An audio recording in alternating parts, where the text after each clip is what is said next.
My name is Pamela Egan. I'm the Activity Coordinator in St Colman's Residential Care Centre, which is located in Rathdrum, County Wicklow. We have 92 residents within the centre. The centre is for care of the elderly, long stay.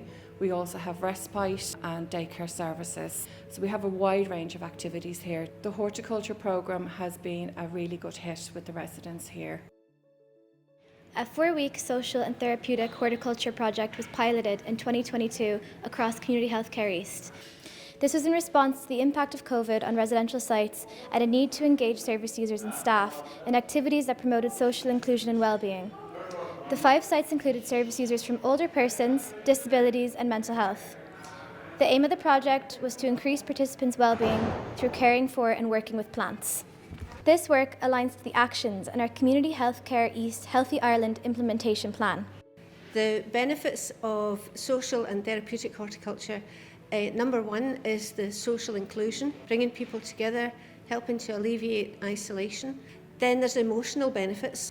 A lot of the work that we do is creativity, and it raises people's self-esteem. It gives them a sense of purpose, a sense of control, and there's a sense of ownership as well, because there's certain activities that we do that have takeaways for the residents, so they would take away things that they made or take away things that they planted.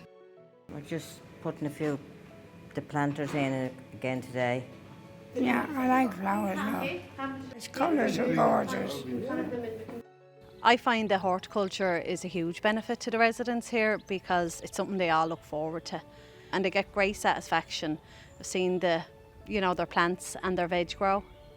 The feedback has been really positive. The residents have enjoyed the activities that we've been doing here with Marie. Everyone gets involved in it, and you can sit and talk and chat and have lovely times here. Beautiful place.